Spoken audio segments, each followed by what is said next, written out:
What's up, guys? Welcome back to another episode of The Greatest. We are in the quarterfinals, and we are halfway there now. We will be taking on this fight. This one's a real interesting fight because there's a special little drop in this fight in terms of stats, and Marshall is going to let you know what that is and who we are breaking down today. Let's go.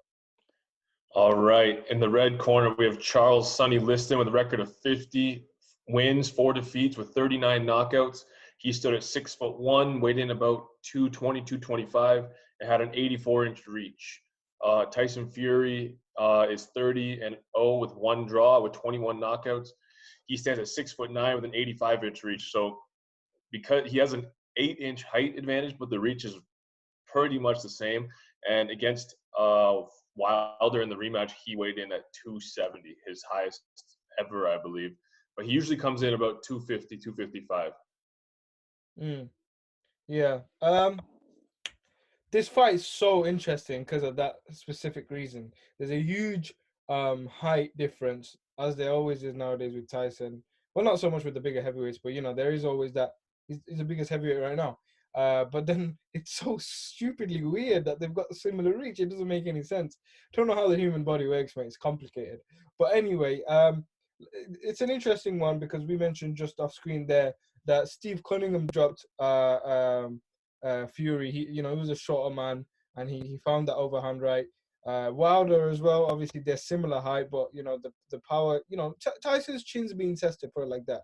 He's been on the floor, and Sonny Liston hits like a mule too. So we know he can take a shot because he's got up from them shots. So the power is like you can bring that up as an argument, but I think that it eliminates it because we've never seen Tyson lose by knockout. He's never been knocked out, and he's taken shots. He's been on the floor, and he's got up, and he's faced hard hitters.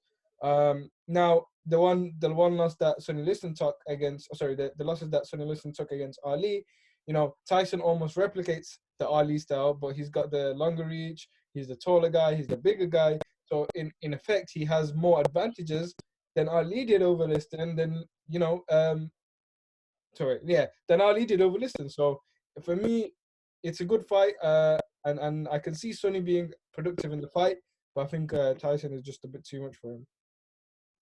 So I think Tyson has to keep it at range because Liston fought in an era where it was more old school inside fighting, and he survived on the inside against monsters like Cleveland Williams. I don't see Tyson being able to muscle him on the inside, even though he is that much heavier than him. I also think it would be a disadvantage for Tyson to come in at 275 against Sonny because Sonny is pretty slick, man. He had a good jab. He could pop it from the outside, move around well. I think if he comes in that heavy, he'd be too flat-footed, and it would definitely hinder him. He'd have to come in about 250, 255 and be able to jab him, keep that range, keep Sonny at the end of his jab. Do you agree with that? Yeah, 100%. But I do think Sonny would be doing well early. He always was a fast starter. And we've seen in the past that Fury historically is a bit of a slow starter. Not the Wilder fight, of course, but he does usually take a few rounds to kind of figure you out. But I do think I think Fury outlasts him and would win a close decision. Yeah, that's the main thing. I think what you said there was he can't be flat-footed, which he never is really, but he has to keep it at range and fight off his own range. It's interesting saying that because they've got so like the reach is so close. So how is he gonna play it? He's got to have that element of in the first few Wilder fight where it was jiggity, like continuously jiggity, jab, and then moving off and coming in. That's the type of approach he'd have to take because I think Sonny, even though the reach might help him, I think he was a bit more flat-footed per se. So that wouldn't add up well in the fight overall, and it'll give Tyson advantage if he sticks to the game plan of being sort of jiggity and that feinting, and coming in. But if Fury fights like he did his last 2 fights, like against Otto Wallin or Wilder in the rematch where he was on the inside, trying to mix it up on the inside for the most part, I think Liston would knock him out, to be honest. There's a high possibility chance of that, which is, like I said to you in the beginning, it's a good argument, but we have to go off what we've seen. And so far, we've seen Tyson on the deck, and he hasn't been knocked out, and he's been hit by a guy who hits like a bloody mule, and people can take them, and he's shown that he can take that shot twice. Right. Which is why I think the most likely outcome in this situation would be a close decision win for Fury. Okay, so Tyson Fury, the WBC now as well as the lineal champion, goes through to the semi-finals. What a semi-final we've got so far.